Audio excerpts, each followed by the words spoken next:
Un mur de téléphone, un labyrinthe ninja ou un salon de thé dans les arbres, le Japon regorge de lieux insolites, voire complètement what the fuck, car ce ne sont là que quelques exemples bien sûr. Aujourd'hui, on va parcourir ensemble les 47 préfectures qui composent le pays et découvrir autant de lieux improbables. Je vous ai donc concocté une première sélection, il y en a évidemment bien d'autres, mais qui feront sans doute l'objet de futures vidéos sur le même modèle. Et puis ce sera également l'occasion de s'intéresser un peu à la géographie du Japon, de manière un peu plus fun que si on se contentait de passer le pays à la loupe en mode Wikipédia. Du coup, trêve de bavardage, 47 préfectures, c'est pas rien. La vidéo va être longue, alors on y va et on commence avec du lourd.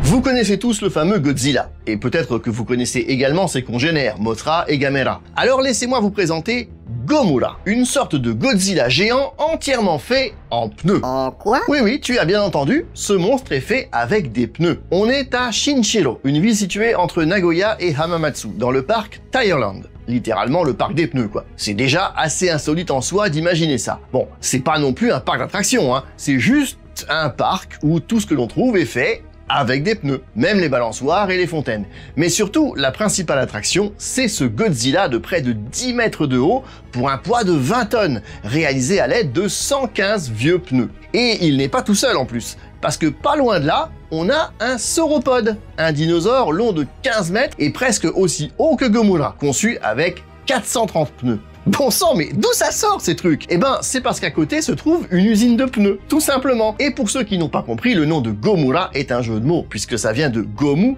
autrement dit, la gomme des pneus, bien sûr. Et je crois que ça devrait dire quelque chose aussi aux fans de One Piece, ce mot. Pour moi, et pour ceux de ma génération, je leur ai trouvé un autre surnom en référence à un animé de notre enfance, les monstres aux pneus. Ouais, bon, ok, on passe à la suite.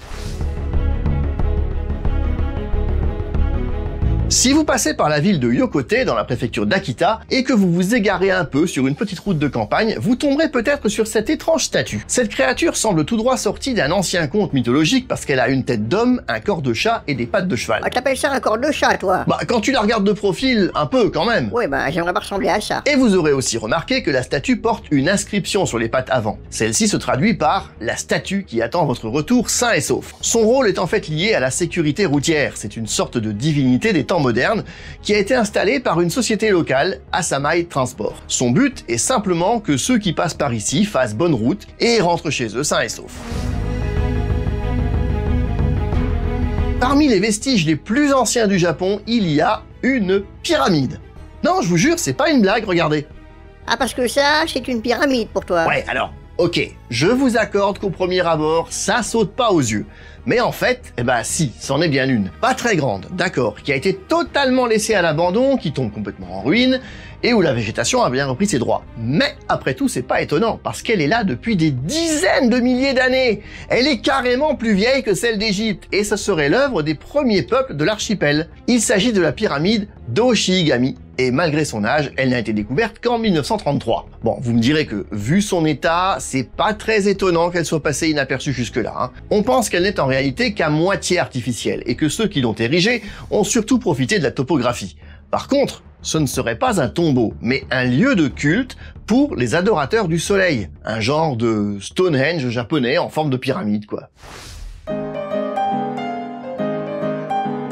Au Japon, le syncrétisme religieux donne parfois naissance à des cultes totalement what the fuck. Pour preuve, ces statues de Jizo enchâssées dans des pieds géants. Et dans la plante des pieds en plus, pour être précis. Alors, en vrai, ils sont pas si géants que ça.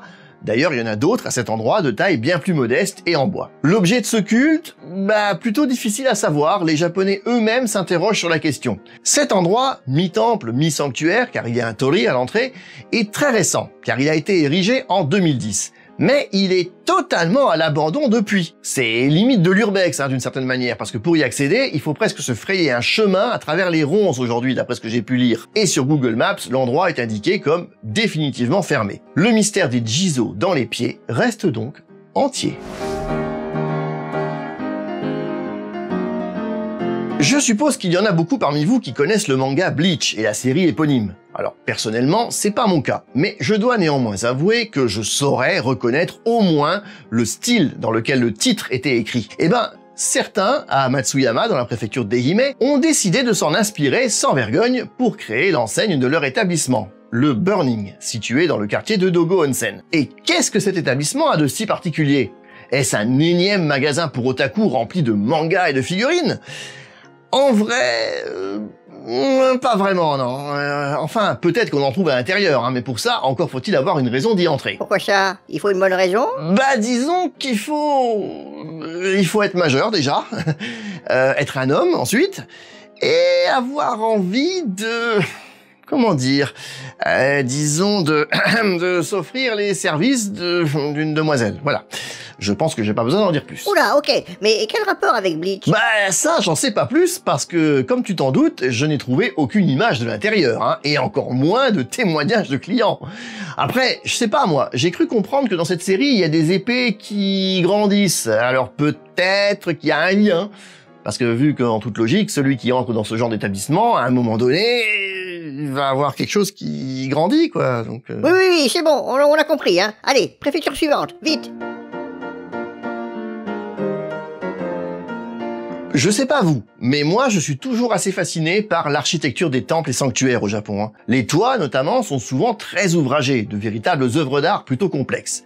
Mais alors celui-là, il bat tous les records. Il s'agit du sanctuaire d'Okata à Echizen dans la préfecture de Fukui. Et le moins qu'on puisse dire, c'est que niveau toiture, ceux qui ont bâti ce sanctuaire il y a 1500 ans ont dû bien s'amuser. Hein. En fait, on pense que c'est parce que la salle de culte était intégrée au sanctuaire principal. Du coup, c'est comme si deux bâtiments avaient fusionné et que leur toiture se chevauchait. Le reste est tout aussi magnifique, hein, mais quand on le regarde sous un certain angle, on dirait presque des dessins de vagues façon ukiyo-e, vous savez, les estampes japonaises. Et pour l'anecdote, ce sanctuaire est consacré à Kawakami Gozen, le kami qui aurait jadis enseigné les techniques de fabrication du papier. D'ailleurs, le papier washi echizen est toujours considéré comme un papier de très grande qualité, et on en trouve en guise de décoration notamment sur les lanternes du sanctuaire. Sympa, non ?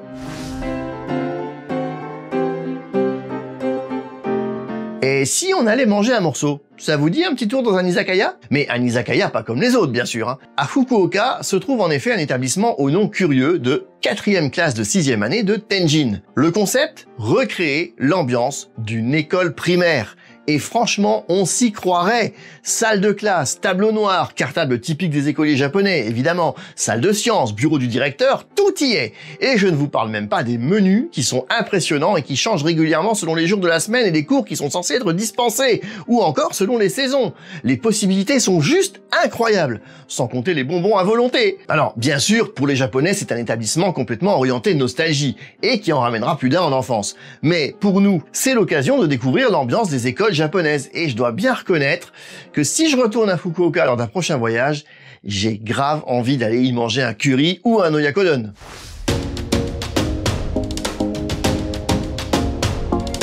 Avec tous les films hollywoodiens sur le sujet, on a parfois l'impression que les États-Unis ont le monopole des visites extraterrestres. Mais c'est faux. Le Japon a eu son lot d'apparitions mystérieuses, lui aussi. La preuve, il existe un musée des ovnis, Yuho Hureai, ou en français, Interaction avec des ovnis. Il se trouve à Iino, précisément dans la préfecture de Fukushima. Ce musée a été créé en 1992 dans cette région où ont eu lieu plusieurs observations étranges. Selon les rumeurs, la forme conique des montagnes environnantes y serait pour quelque chose. Remarquez, la forme du musée n'est pas mal non plus, hein. Elle est censée évoquer une soucoupe volante, naturellement. L'intérieur est tout aussi kitsch, ce qui est un peu normal vu la date de sa création, mais on peut y observer d'authentiques reproductions d'ovnis, de même que de véritables extraterrestres, ouais c'est ça. Et cerise sur le gâteau, à l'étage se trouve un onsen. Alors qu'est-ce qu'il vient faire là? Eh ben, le bain contient des ondes électromagnétiques d'origine extraterrestre, bien sûr. Attention, si tu vas te baigner là-dedans, tu vas devenir un reptilien. Ah oui, t'as sûrement raison. Bon, vous l'avez compris, c'est surtout un musée du bullshit, mais ça doit malgré tout être plutôt sympa à visiter, et ça permet de revitaliser une région qui en a bien besoin. J'ai déjà évoqué à plusieurs occasions sur la chaîne les Tengu, ces yokai affublés d'un long nez et avec des ailes dans le dos. Des créatures qui peuvent être considérées comme bienfaisantes ou malfaisantes selon les cas. En tout cas, ici, à Minokamo, dans la préfecture de Gifu, il y en a pour tous les goûts. Je devrais dire pour tous les tengu. Haha. Déjà, on y trouve la plus grande statue de tengu du Japon. Franchement, sous l'angle sous lequel on la regarde, elle peut paraître bien flippante, j'avoue. Et elle n'est pas la seule, hein. On trouve des dizaines de représentations de tengu sous différentes formes. Moines des montagnes, guerriers armés d'une épée, il y a de tout, je vous dis. En tout cas, si vous voulez voir des tengu, ben maintenant, vous savez où en trouver. Le petit village de Tsumagoi, dans la préfecture de Gunma, est réputé pour sa production de choux. Mais c'est pas ça qui lui doit de figurer dans cette liste. Parce que tous les ans, au mois de septembre, a lieu au cœur des plantations de choux un événement unique en son genre, le Kiabetsu, un nom dérivé de la prononciation japonaise de cabbage, le mot anglais qui signifie chou. L'événement n'a pourtant rien à voir avec la choucroute, si j'ose dire. Car il s'agit pour des hommes venus de tout le pays de crier leur amour pour leurs femmes. Oh, c'est trop chou, ça. Ah oui, c'est sûr qu'en français, il y avait de quoi en faire des jeux de mots avec chou, hein. En attendant, ben ça donne ça.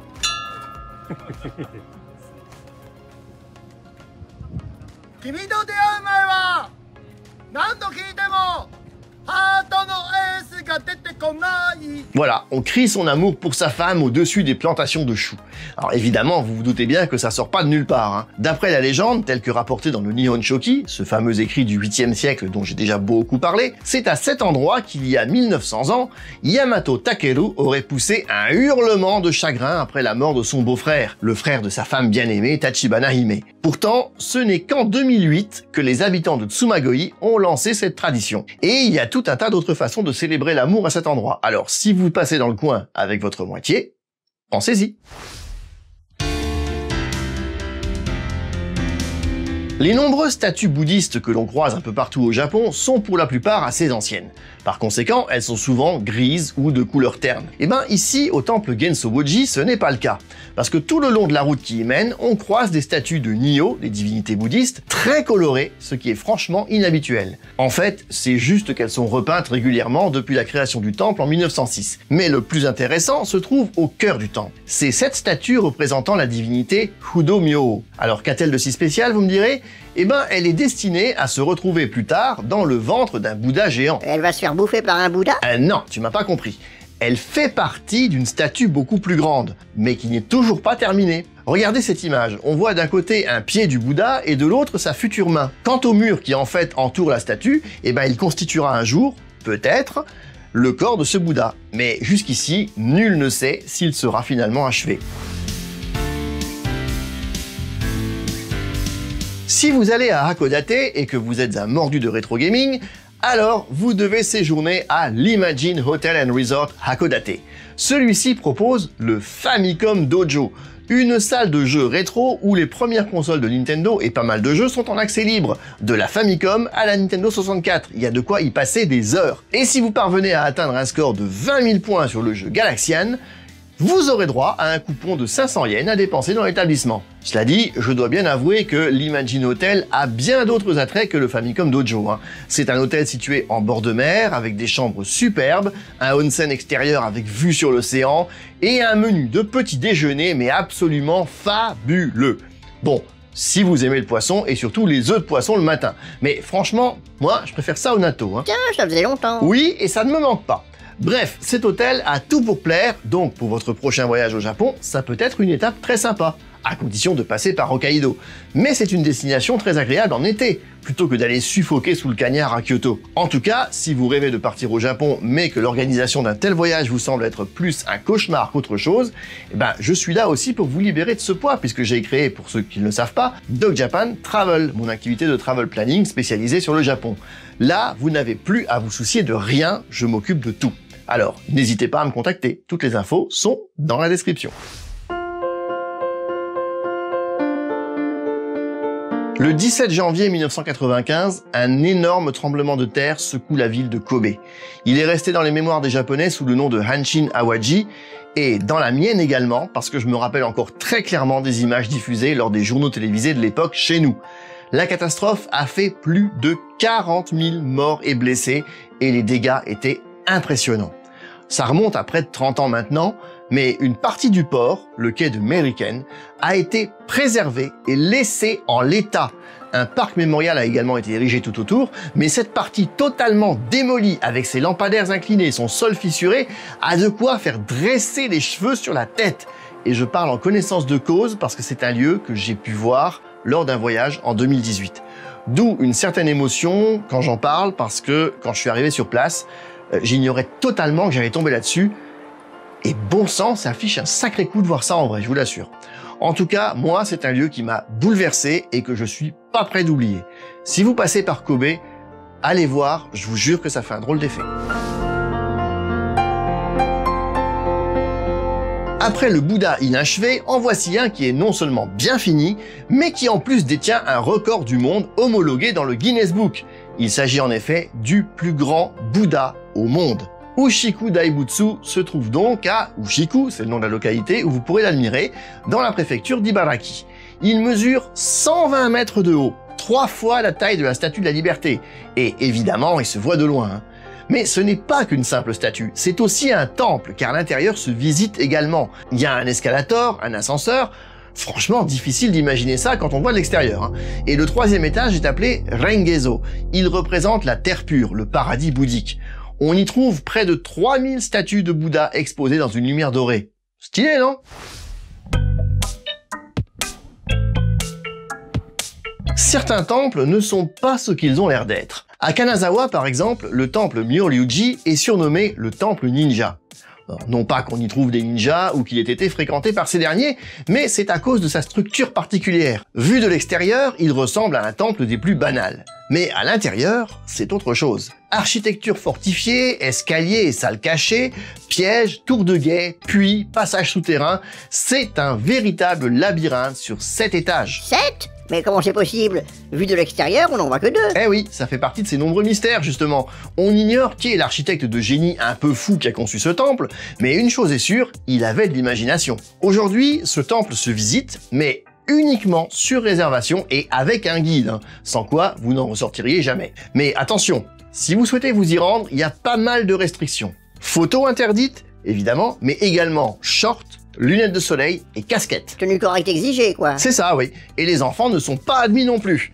Alors oui, c'est très strict, hein, mais c'est comme ça. Ah, ils plaisantent pas à Kanazawa, hein.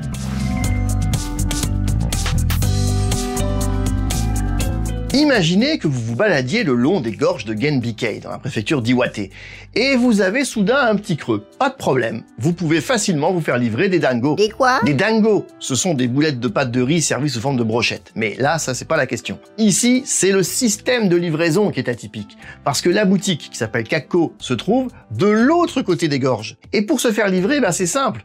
Vous mettez l'argent et votre bon de commande dans un panier, vous frappez sur une planche avec un petit maillet, aussitôt le panier est remonté jusqu'à la boutique et au bout de quelques instants, voilà vos dingos qui arrivent par tyrolienne.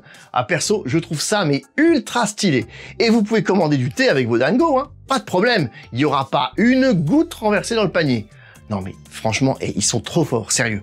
J'avais déjà très envie d'aller voir les gorges de Genbikei et aussi celles de Geibikei qui sont pas très loin, mais là, j'ai une raison supplémentaire. Faut vraiment que je retourne dans le Tohoku, hein. C'est une région bien trop méconnue et délaissée.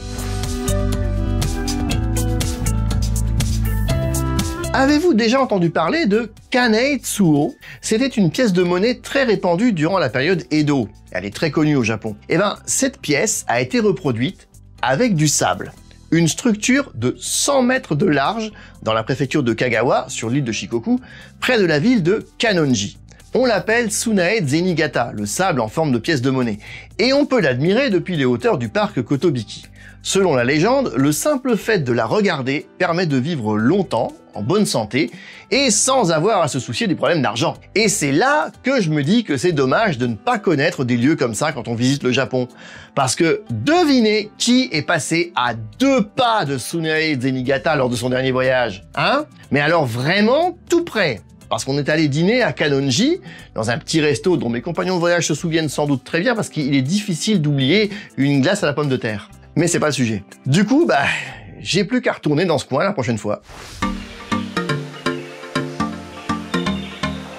Au Japon, il existe des milliers de sanctuaires et encore bien plus de torii. Vous savez, ces portes généralement de couleur rouge vermillon que l'on trouve à l'entrée. Il en existe de plusieurs couleurs d'ailleurs, ils sont pas toujours rouges. Il y en a aussi des blancs, ou tout simplement gris, en béton quoi. Mais celui du sanctuaire Shintoku Inari à Kanoya, dans la préfecture de Kagoshima, est vraiment spécial parce qu'il est transparent. Ouais, il est en verre. Et il y en a même d'autres, tout comme des torii plus classiques, mais le moins qu'on puisse dire, c'est que c'est carrément original. Ce sanctuaire est censé porter bonheur en amour, et à la différence des sanctuaires classiques, les mikuji, vous savez ces petits papiers que l'on peut acheter dans les sanctuaires et qui annoncent un avenir plus ou moins chanceux, eh ben les mikuji, annonciateurs de mauvais présages, que l'on accroche normalement sur des fils, sont ici dissous dans l'étang du sanctuaire. Ça aussi c'est original. En tout cas, ce sanctuaire très instagrammable attire pas mal de filles de tout le Japon. On est donc sûr de t'y voir lors de ton prochain voyage. Alors toi, encore une allusion comme ça et tu vas te retrouver empaillé. Au secours, j'appelle la SPA. Après le sanctuaire au torii transparent, passons au temple tournant. Près de Fujisawa, dans la préfecture de Kanagawa, le temple Kanno-in a ceci de particulier qu'il pivote sur lui-même à 360 degrés, comme un manège. Alors, pas tout seul, bien sûr, il faut le faire tourner à la main, c'est pas une éolienne non plus. Mais c'est tout de même assez original pour qu'on en parle ici. Il existe d'autres temples au Japon où certains éléments pivotent de la sorte, mais c'est le seul où c'est le temple lui-même qui tourne. Ok, mais pourquoi ils ont fait un temple qui tourne? Ah, ça c'est assez difficile à savoir. Il semble que c'est une manière d'obtenir la chance, un peu comme le fait de lire un sutra. Sauf qu'ici, on remplace la lecture par le fait de faire tourner le temple. Alors malheureusement, aujourd'hui, il est interdit de le faire tourner depuis que des gamins du village voisin se sont un peu trop amusés avec. Il y a un risque de l'abîmer. Faut dire qu'il a été créé il y a plus de 800 ans, alors mieux vaut le laisser tranquille maintenant. Vous avez tous déjà vu des ponts mobiles, ces ponts qui s'ouvrent en deux pour laisser passer les navires. Rien d'extraordinaire. Mais le pont du port de Teiko, à Konan, dans la préfecture de Kochi, est vraiment un cas à part. Non seulement il se soulève entièrement, je veux dire d'un seul tenant, et non en deux parties, comme la plupart des ponts mobiles, mais en plus, il se dresse pratiquement à la verticale. On a l'impression, en arrivant dessus, que la route s'enfonce dans le sol et qu'elle part droit vers le ciel. Une vraie dinguerie. Et tout ça en quelques minutes, et dans un silence incroyable. On pourrait s'attendre à ce qu'il fasse un bruit mécanique assourdissant. Eh ben non, que dalle. Un vrai pont-levis des temps modernes.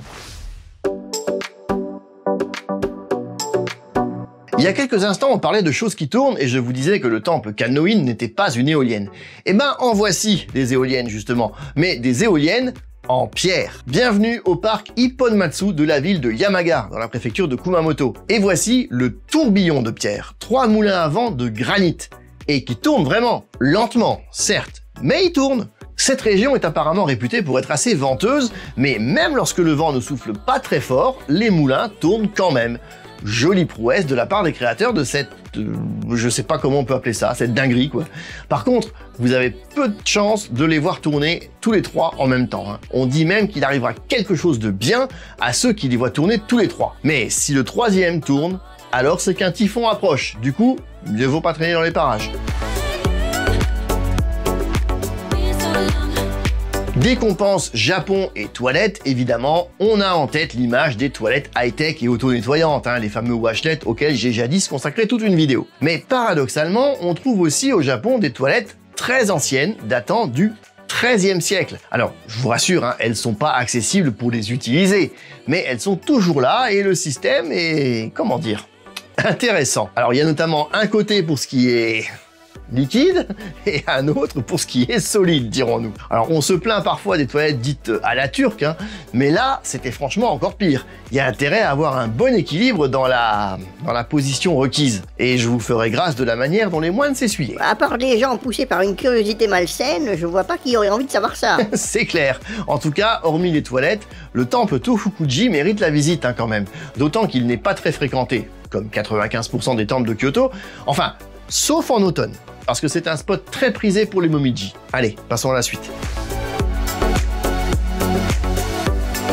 Encore un temple, oui, je sais, il y en a pas mal. Mais doit-on vraiment s'en étonner? On est au Japon après tout, non? D'ailleurs, je pense qu'un jour, je vous ferai un épisode rien qu'avec des temples atypiques, parce que franchement, il y a de quoi faire. Bref.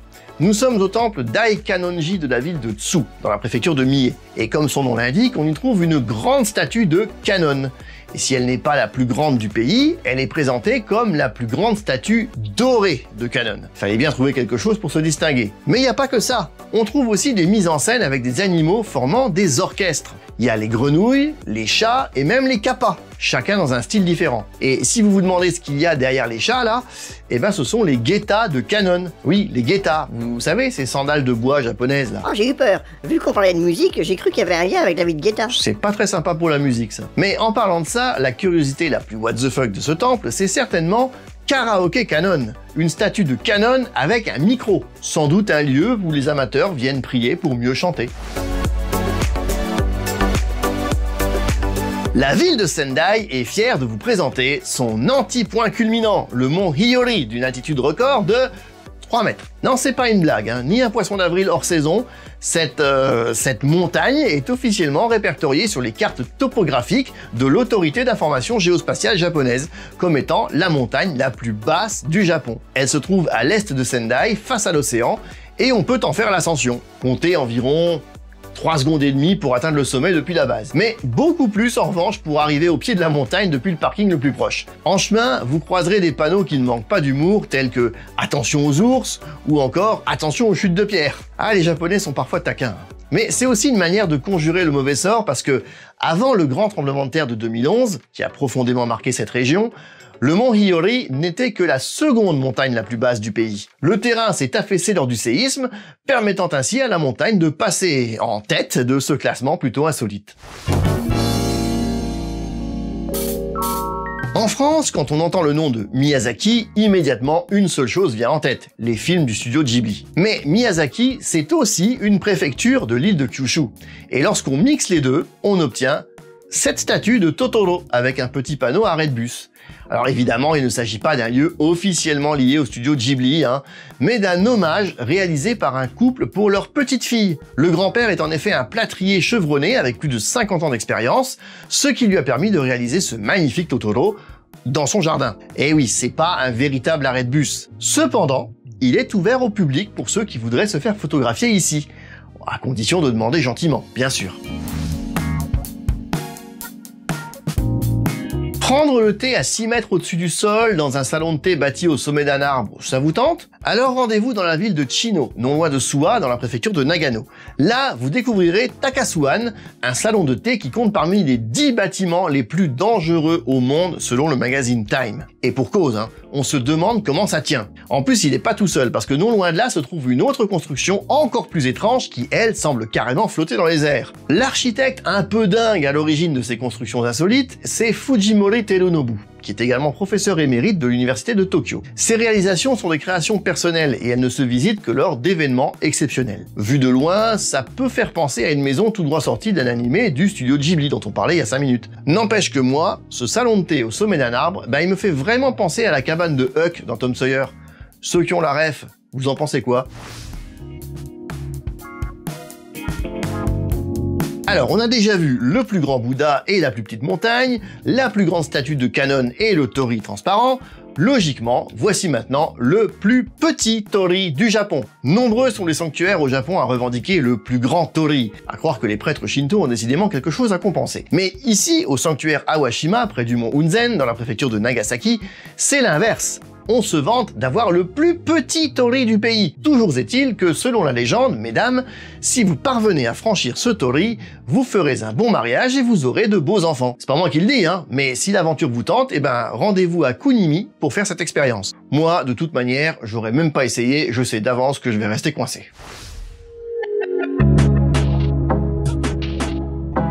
Depuis le début de cette vidéo, je ne vous ai présenté qu'un seul musée. Il est temps d'en voir un second avec le musée du folklore oriental de Nara. Du folklore oriental? Qu'est-ce que ça a d'insolite, ça? Ah tu vas voir. Il a été fondé par monsieur Kujuku Wangjin, surnommé monsieur Wang, un explorateur et collectionneur un peu fou qui a voyagé dans le monde entier à une époque où peu de Japonais partaient à l'étranger. Je précise qu'il est décédé en 1998 à l'âge de 103 ans et que ce musée a été ouvert en 1928. Le bâtiment est de style occidental, mais à l'intérieur, c'est du total what the fuck. Des objets rapportés notamment d'Asie centrale, du Sud-Est et d'Amérique du Sud, avec comme point commun le sexe. Alors, Vous emballez pas, hein. Parfois le lien avec ce thème est plutôt ténu. Mais Monsieur Wang était clairement un original. On y trouve notamment toute une collection d'EMA, ces tablettes votives, vous savez, sur lesquelles on inscrit un vœu dans les sanctuaires. Il y en a de tout le Japon, dont certaines très anciennes. Autre collection, des poupées tibétaines. Ou encore, des pièces de monnaie en pierre de l'île Palau, dans le Pacifique. Non mais vous imaginez avoir ça dans votre porte-monnaie? Alors, rien à voir avec le thème principal, hein, je suis d'accord, mais on y trouve également des baguettes ayant appartenu à l'empereur Showa. Alors là, je sais pas si vous vous rendez compte, mais c'est juste énorme, hein. Et enfin, parce que je sais que vous n'attendez que ça, des objets, disons plus explicites, mais je vous préviens, vous risquez de faire la grimace, hein. Comme avec cet authentique attribut masculin, vieux de 5000 ans, et prélevé sur une momie chilienne. Et puis surtout, le clou de sa collection, c'est un livre, dont je ne peux pas vous montrer de photos parce que, évidemment, on peut pas le photographier, hein. Et d'autre part, parce que de toute manière, YouTube n'aurait pas apprécié. Un livre dans lequel Monsieur Wang a répertorié 4000 échantillons de poils pubiens féminins. Combien? 4000! Mais c'est tout ce qui vous choque, là? Le nombre? Non mais je veux dire, non mais qui aurait l'idée d'une telle collection? On sait pas trop comment il les a obtenus d'ailleurs, hein, mais apparemment, il lui aurait été offert volontairement, d'après lui, hein, par ses nombreuses conquêtes. Voilà. Bon, comme on dit, autre temps, autre mœurs, parce que là, je veux même pas savoir comment il les a sollicités, ni pourquoi ces dames ont accepté de les lui donner. De toute façon, aujourd'hui, le pauvre, il aurait sans doute bien du mal à en trouver, étant donné que... Oui, bon, on peut passer à la suite avant que ça dérape, là. Oui, désolé, t'as raison. Allez, next. Peut-être que certains parmi vous connaissent la chaîne d'Alex, Alex Nokuni, avec qui j'avais fait un live il y a quelques temps. Dans ce cas, vous avez peut-être vu dans une de ses vidéos la gare de Dohai, qui est une gare souterraine. Eh ben, il en existe au moins une autre à Itoigawa, dans la préfecture de Niigata. Il s'agit de la gare de Tsutsuishi. Elle est située à 40 mètres sous terre et le tunnel fait plus d'1 kilomètre de long. Il n'y a ni escalator, ni ascenseur, mais 300 marches à descendre ou à monter si vous descendez du train ici. La gare de Tsutsuishi se trouve sur la ligne Echigo-Tokimeki et depuis 2019, c'est une gare sans personnel, comme il y en a tant au Japon. En tout cas, l'intérieur rappelle un peu celui d'un survival horror, surtout quand il n'y a personne. On s'attendrait presque à voir surgir des zombies.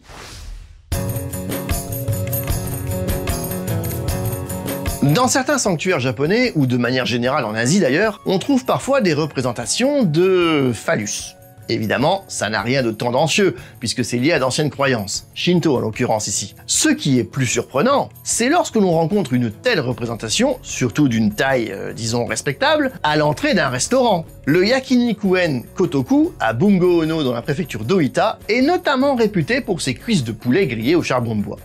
Mais avant d'entrer dans l'établissement, impossible de rater l'énorme phallus en bois de près de 3 mètres qui se dresse fièrement en bas de l'escalier menant au resto. Et un peu plus loin, appartenant toujours au Kotoku, donc le restaurant, une petite cabane remplie de représentations phalliques, mais également d'organes féminins aussi, sculptés en bois de pratiquement toutes les tailles. Alors malheureusement là, je suis obligé de flouter, hein, sinon YouTube va croire que je vous montre les rayonnages d'un sex shop. Il est en tout cas recommandé de les toucher ou de les tapoter pour espérer avoir des enfants. Quant à savoir si ça marche, ça...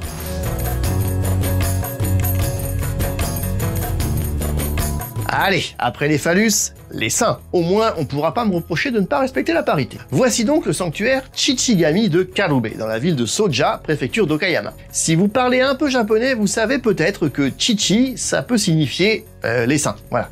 Merci Dragon Ball de m'avoir appris ça au passage. C'est un petit sanctuaire où l'on vient prier très sérieusement pour qu'un futur enfant ne manque pas de lait maternel, ou pour guérir d'une maladie affectant les seins. On n'y trouve pas de sculpture mammaire, mais des ema, des tablettes votives donc, ornées de paires de seins en tissu rembourrés de coton. L'endroit est en outre très bucolique et relaxant, entre rizières, montagnes et rivières, une nature très apaisante. Donc même si vous n'avez pas de raison particulière d'aller y prier, bah c'est sans doute un endroit très sympa à visiter, où le surtourisme est totalement absent pour le coup.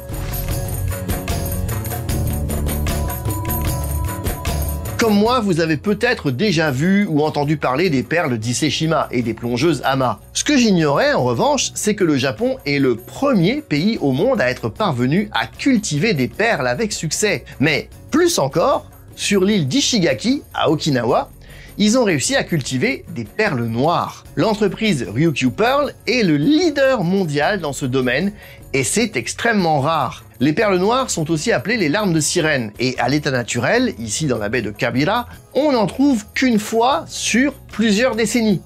Du coup, les perles noires de culture produites ici coûtent une petite fortune.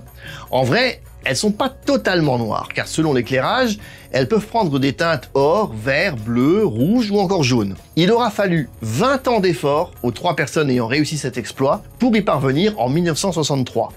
La méthode de production, appelée Takoshiki, se transmet désormais au sein de la société Ryukyu Pearl. Malheureusement, la perle noire est menacée, parce qu'elle dépend de la mer de Kabira et de sa propreté.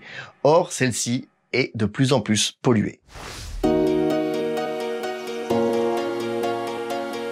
Un ovni carrément plus stylé et plus moderne que celui de tout à l'heure semble avoir atterri à Sakai, dans la grande banlieue d'Osaka. Sauf que cette fois, il ne s'agit pas d'un musée, mais d'un centre pour enfants. Au Japon, ce terme évoque surtout une garderie, mais ici, c'est bien plus que ça. C'est un véritable espace de jeu. Et le fin du fin, c'est qu'il a été designé par Matsumoto Leiji lui-même. C'est en effet le père d'Albator et de Galaxy Express qui a conçu cet endroit. Pas de personnage tiré de son œuvre, mais le style architectural rappelle un peu les vaisseaux qu'il a pu créer. On y trouve un peu de tout, mais surtout des activités destinées aux plus jeunes, dont une salle de sport géante qui est en fait un parcours leur permettant de passer du 4e au 8e étage par un ensemble d'échelles et de tunnels. J'avoue que l'idée est plutôt sympa. Si vous êtes amateur de saké et de yokai, vous pouvez faire d'une pierre deux coups, en allant visiter la brasserie Matsuura Hajime à Imari dans la préfecture de Saga. Bien entendu, vous y trouverez votre bonheur côté boisson. Mais vous serez peut-être aussi intéressé par l'incroyable collection d'objets en tout genre consacrés aux kappa, ces fameux yokai des rivières très connus. Statues, représentations de toutes sortes, il y a de quoi faire. Mais le clou du spectacle, c'est cette momie de kappa. Non, vous ne rêvez pas, il s'agit bien d'une vraie momie, c'est pas une création artistique. D'ailleurs, il en existe d'autres au Japon, mais celle-ci est la seule qui soit entière. Depuis des générations, on savait dans la famille Tajiri qui gère cette brasserie qu'il y avait quelque part un secret. Et ce n'est qu'en 1963, lorsque la toiture du bâtiment a été refaite, qu'on a découvert une vieille caisse en bois attachée à un des piliers du grenier. Et dans cette caisse se trouvait la momie. Celle-ci a été inspectée par le professeur Fujii Naonori de l'université de Kyoto, qui pourtant est un anthropologue réputé. Mais il a été incapable de déterminer de quelle créature il s'agissait. Pour le savoir, il faudrait faire une analyse ADN plus poussée. Mais le propriétaire, M. Tajiri, souhaite que le mystère reste un mystère.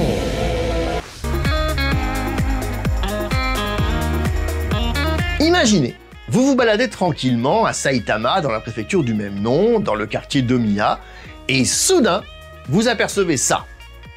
Non, vous n'avez pas la berlue, on dirait bien une fusée, sauf que si ça a plus ou moins la forme d'un engin spatial tout droit sorti d'un dessin animé, ce n'est évidemment pas de ça qu'il s'agit, mais d'un immeuble. En forme de fusée, oui. C'est pour faire décoller les loyers, c'est ça? Ah, c'est pas bête ce que tu dis.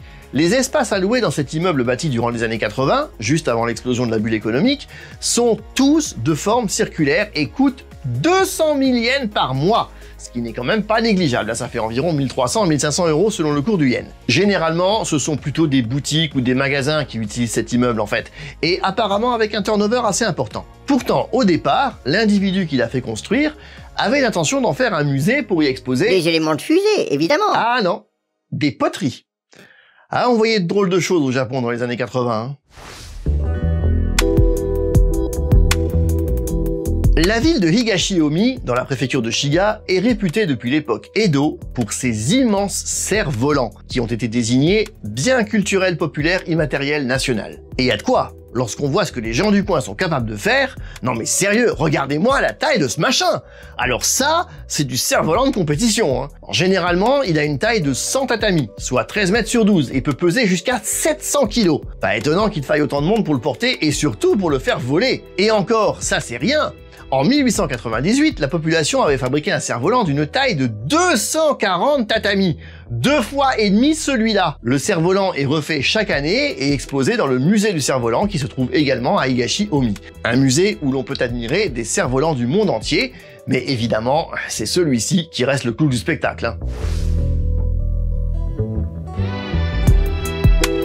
Quand mythologie et génie civil se rencontrent, ça donne ça.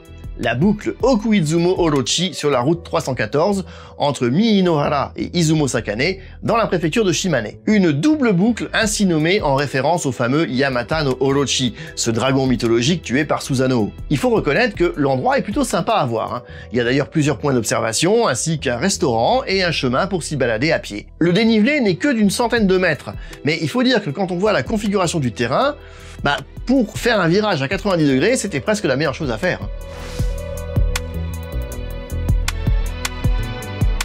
Dans cette vidéo, on a déjà vu plusieurs temples et sanctuaires, et on a également vu des toilettes dans un temple. Alors, mélangeons maintenant un peu tout ça, et on obtient le temple Myotokuji à Izu, dans la préfecture de Shizuoka. Un temple consacré à Ususama Myo, la divinité gardienne des toilettes. Bon, ça devrait même plus vous surprendre à ce stade, hein. Mais quel est l'intérêt de venir prier une telle divinité? Eh bien, vous allez comprendre en voyant ce qu'on trouve à l'intérieur. Eh oui, encore des phallus en bois. Dis donc, tu nous ferais pas une sorte de fixation, là? Sur des phallus? Ah non, sûrement pas, non. En tout cas, ici, le but est que vos parties intimes restent pour toujours en bonne santé. Et pour ça, eh ben, il faut frotter à la main, hein, un de ces engins en bois. Et au passage, c'est valable que vous soyez un homme ou une femme. Le temple a même une boutique où vous pouvez acheter des sous-vêtements consacrés par Ususama Myo. Magnifique, non? Ah, le plaisir des onsen. Plonger dans une eau bien chaude et relaxante après une journée de marche dans la campagne japonaise, y a rien de tel. À un petit détail près. Ici, à Shiobara, dans la préfecture de Tochigi, l'eau de ce onsen est noire. Ça s'appelle Sumino-yu et c'est le seul endroit au Japon où il est possible de se baigner dans cette eau sombre qui ferait presque penser à du pétrole. L'explication, c'est une eau extrêmement riche en fer. Du coup, elle est notamment recommandée pour les personnes souffrant d'anémie, parce qu'en plus c'est très efficace. Mais si tu plonges là-dedans, tu vas ressortir tout noir. Ta gueule. Ah, tu l'auras cherché celle-ci, hein. Tout noir. Eh, c'est pas de l'encre, hein. Mais si ça ne se remarque pas au premier coup d'œil, il doit quand même y avoir des résidus ferreux sur la peau, car il paraît que les serviettes utilisées pour se sécher, elles, deviennent toutes noires ensuite.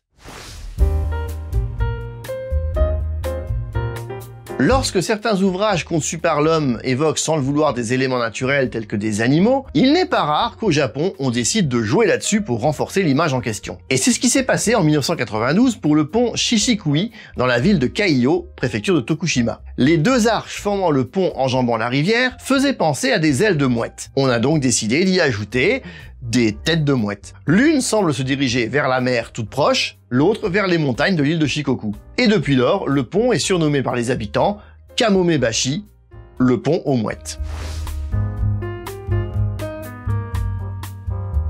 Il paraîtrait que les Japonais sont toujours très attachés aux anciens téléphones portables, et notamment les téléphones à clapet. Je me rappelle encore à quel point c'était de la folie les modèles qu'on trouvait au Japon au début des années 2000. Alors bien sûr, hein, aujourd'hui le smartphone est partout, mais certains irréductibles sont toujours fans des garake, comme on les appelle au Japon. Et s'il y a bien quelqu'un qui en fait collection, c'est Monsieur Watanabe, le gérant d'un magasin d'électronique dans le quartier d'Edogawa à Tokyo. La devanture de Wataden, c'est le nom du magasin, mais aussi une partie des murs intérieurs sont littéralement recouverts de téléphones portables. Plus de 7000 téléphones en tout, et pas seulement des téléphones à clapet, mais même des vieux modèles comme les tout premiers téléphones portables.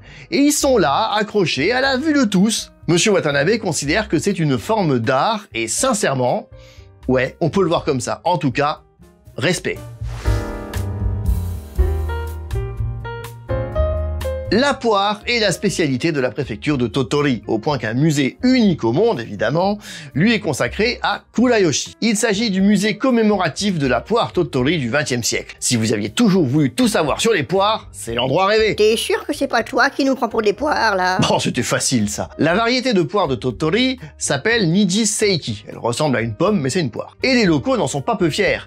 Lors de mon passage à Tottori l'année dernière, j'avais visité le musée du sable, dans un tout autre registre. Mais je me rappelle que dans la boutique de souvenirs, on trouvait des peluches à l'effigie de la mascotte de Tottori, qui est en fait une poire. La poire en question se retrouve jusque dans les contes populaires, et notamment l'un d'eux qui raconte l'histoire d'une jeune fille qui grossissait à vue d'œil. Lorsque sa mère lui demanda ce qui lui arrivait, elle répondit qu'en fait elle se retenait de flatuler. Voilà. Alors du coup sa mère lui a dit qu'elle pouvait se lâcher, et s'ensuivit alors une énorme détonation qui propulsa sa mère dans le plafond. Oh bon sang, mais quel rapport avec les poires? Et ben, quelques temps plus tard, un seigneur passa dans la région et dit à la fille, qui entre-temps avait continué de se retenir de péter, que si elle parvenait à faire tomber toutes les poires de son verger, il lui donnerait 100 pièces d'or. Ni une ni deux, nouvelle explosion tonitruante, et toutes les poires sont tombées. Eh ouais, ainsi la fille a gagné 100 pièces d'or. Bon évidemment, c'est un conte pour enfants, n'essayez surtout pas de reproduire ça chez vous, ça pourrait être dangereux. Pour vous et pour votre entourage. Et pour ceux à qui ça rappellera des souvenirs... Tu fais péter!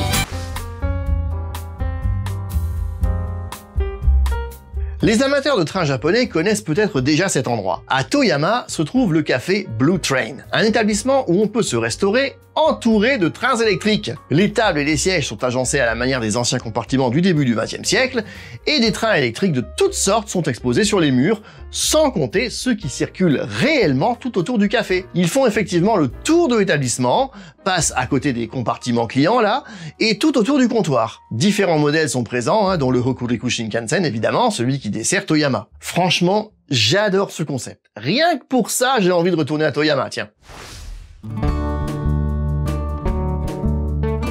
Sur les presque 8000 îles que compte l'archipel japonais, un bon nombre sont totalement inhabitées. C'est le cas de l'île d'Esuzaki à la pointe sud de la péninsule de Kii, dans la préfecture de Wakayama. Cette île est en effet classée comme monument naturel national depuis 1952. On y accède par un chemin de béton, mais une fois passé le torii à l'entrée de l'île, c'est une véritable jungle. Il n'y a que très peu de photos disponibles de l'intérieur de l'île, parce qu'elle est aussi considérée comme sacrée et habitée par les kami, les divinités shinto. Aussi, les Japonais s'abstiennent-ils de prendre des photos lorsqu'ils s'y rendent. Mais ce qui en fait un monument naturel national, c'est l'abondance de plantes rares que l'on y trouve, comme notamment la vigne japonaise et d'autres plantes subtropicales. Cette île est d'ailleurs l'endroit le plus septentrional où ce type de plante peut pousser.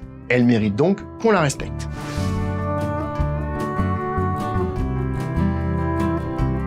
Jusqu'ici, on a vu pas mal de statues, que ce soit de Bouddha, Kannon ou d'autres divinités et créatures. Sans parler des phallus géants. Oui, bon ça va, Mais jusqu'à maintenant, c'était des statues. Sur la côte de Fukiura, dans la préfecture de Yamagata, on trouve plusieurs effigies bouddhistes directement sculptées dans les rochers en bord de mer. On les appelle les 16 arhats, rakan en japonais, car certaines ont aujourd'hui disparu à cause de l'érosion. Alors, Arhat, c'est un terme bouddhiste qui désigne une personne ayant atteint le stade ultime de la connaissance, l'éveil quoi. Ces visages ont été sculptés au tout début de l'ère Meiji, c'est-à-dire fin 19e, en hommage à tous les pêcheurs ayant perdu la vie dans la mer du Japon. Un festival leur est consacré chaque année fin juillet, et à cette occasion, les rochers sont illuminés.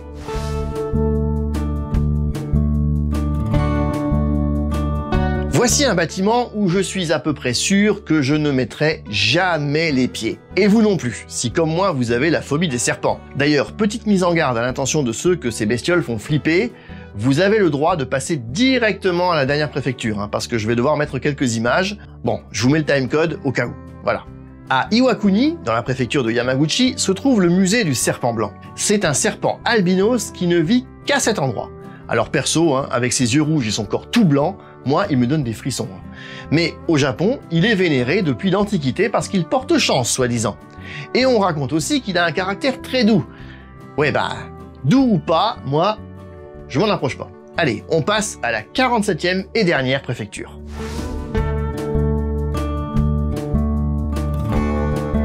On a commencé cette vidéo avec une référence cinématographique, en l'occurrence Godzilla. On va terminer de même, cette fois avec Batman. Tu sais qu'à la base, Batman c'est un comics, pas un film. Oui.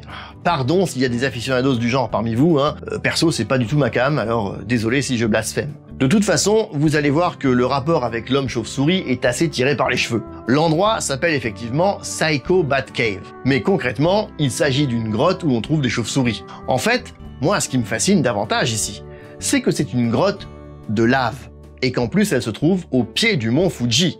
Et c'est d'ailleurs la plus longue grotte de lave du Fuji, elle est longue de 350 mètres, et il est vivement recommandé de porter un casque pour la visiter, car par endroits, elle ne fait qu'1 mètre de haut, donc il faut avancer accroupi, et attention à la tête. En revanche, côté chauve-souris, il faut vraiment avoir de la chance pour en apercevoir. A priori, mieux vaut venir le matin, tôt, ou alors le soir. Et encore, c'est pas garanti. Mais vous allez voir que je ne mentais pas en parlant de Batman, parce qu'à la boutique de souvenirs, le personnage est tout de même à l'honneur, avec quelques goodies. Avis aux amateurs donc.